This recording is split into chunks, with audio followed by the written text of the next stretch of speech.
So I want to get into this because one of the issues is that when men hear this, when they hear that, oh, she might be the one with all of the power and she might be the one who is over me or above me, they hear domination. And women already tried to do that. And that's why we're in this place. So now I get into universal laws. Y'all know we talk about the universal laws. Once again, if you have the UNA beginner law book, you'll be able to find this. But we talk about the universal laws. Why? Because now we're understanding that when we understand universal law, we can see what happened in the past. A lot of people, you hear people say, oh, nobody will ever know. Well, the universe is constantly talking to us, constantly, every millisecond of the day, giving us information and telling us what happened. But if you don't understand the language of the universe, then you will never get it. It'll be you just walking out around here thinking that you are a victim. But one of the things that I speak about is when we're talking about the energy that women are getting on them, when we talk about the energy that melanated people are getting on them, or any other beings on this planet with respect to that, it is because of the energies that they've put out at another time, in another place. It might even be in this life. So now that takes me into reincarnation. Does that exist? Is that real? And some of you all are the biggest Bible thumping people on the planet. And when I talk about reincarnation, you act brand new when the Bible is constantly speaking about it and what it is. But science proves it. You prove it. That we are ethereal beings since the existence of time and will be here. All right. And so I don't want to go into the whole Anunnaki thing and what happened with that. I've had a lot of questions about that as well.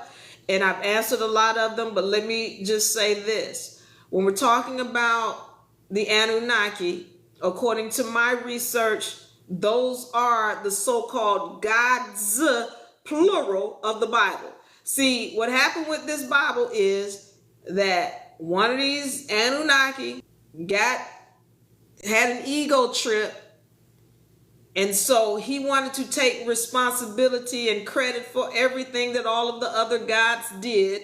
That's why you hear this whole thing, I am a jealous God. If it was only one God, what is he jealous of? I'm jealous of the other fake guys. They not fake. What happened was he took credit. This one particular guy took credit for all of the other things that the other gods did. Now somebody saying it's only one God. Well, what is the Elohim? Why were the names of those gods removed from the Bible? This is why I say we need to do our research and our homework. All right.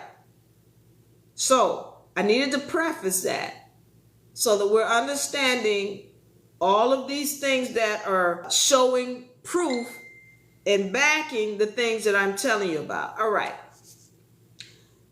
I need to go into some hard truths. And again, I know this is going to be information that's new to a lot of people. I know it's going to be very difficult for some people who with an ego, and particularly my males, to take. Those of y'all who are not studied, I want you to once again, don't knee-jerk in here. I need you to listen, be willing to ask questions. I don't want you to believe me. I just need you to listen so that you can get the information and do some research if you're really wanting to grow in your knowledge. Okay, so when we're talking about the Y chromosome, and I need to go into this because I spoke about who it is that determines the sex of the child. It's not the male that determines that. It is the woman. And so what happens is when we're talking about a Y chromosome, you're talking about a chromosome that by even science will tell you it is a genetically modified, unnatural, parasitic chromosome. Meaning that it didn't just come about by nature. Somebody specifically tampered with the X to create the Y chromosome. And why am I bringing this up?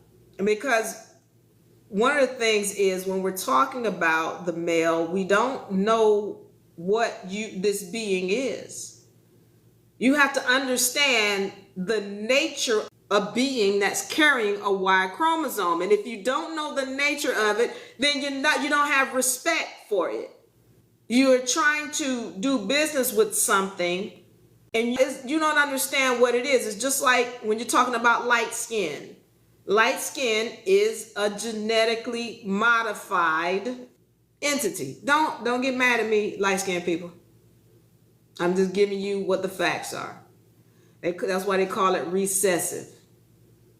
Somebody tampered with the genes in order to create it. These are the facts.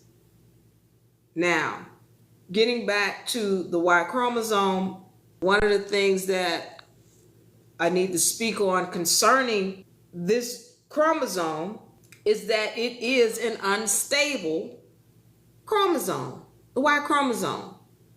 And when it comes to the beings that carry this Y chromosome, they tend to be unstable. Also, one of the things that I've spoken about before is that the Y chromosome constantly fights with the X. Now, going back to what a male is, he's made up of all X's in his cells except for that one Y sex chromosome. So he's got a set of 46 genes.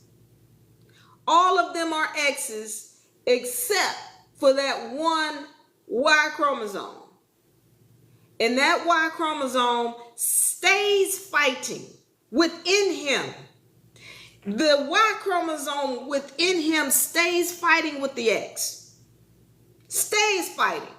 So if he's fighting within himself, well, what you think he's going to do as a full being with Y chromosomes within him? He's fighting within himself. He's going to fight nature. He's fighting nature within him. Now, again, I'm just giving you what the facts are. Go look it up. Don't be mad at me. I just need to tell you what the being is that you're dealing with. And men, you need to understand who you're dealing with as a woman. Once again, she's fast asleep. But the moment she wakes up, that whole advantage that the Y chromosome gives you, well, that disappears. So we have this male who has a being that has a Y chromosome.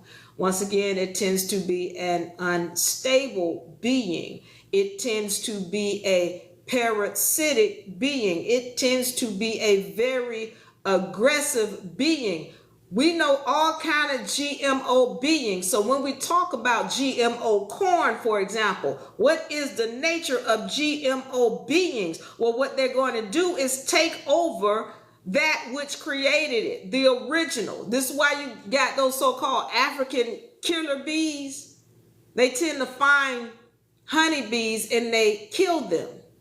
They don't have any kind of purpose in this dimension. They don't spread whatever bees spread with that. They don't do that. What those African killer bees do is they just find the natural honeybees and kill them. And then now you see this issue going on the planet where all of the natural honeybees, they're dying because they're being killed off by who? Well, the genetically modified. See, that's what we didn't know. We didn't know that these African honeybees were genetically modified. Well, that's the same thing that corn does. You introduce GMO corn into a field next to a natural corn field, and the GMO corn is going to take over the natural corn field.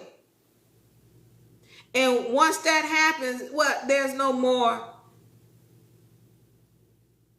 natural corn. That's what GMO entities do. What does a parasitic entity do? A parasite is going to take over the host and make the host think that it can't live without the parasite. And again, I'm not trying to be disrespectful or hurtful. I'm telling you what the being is that you're dealing with. And if you don't understand the nature of the being, then you should not be trying to conduct business with it, because it's not going to be successful.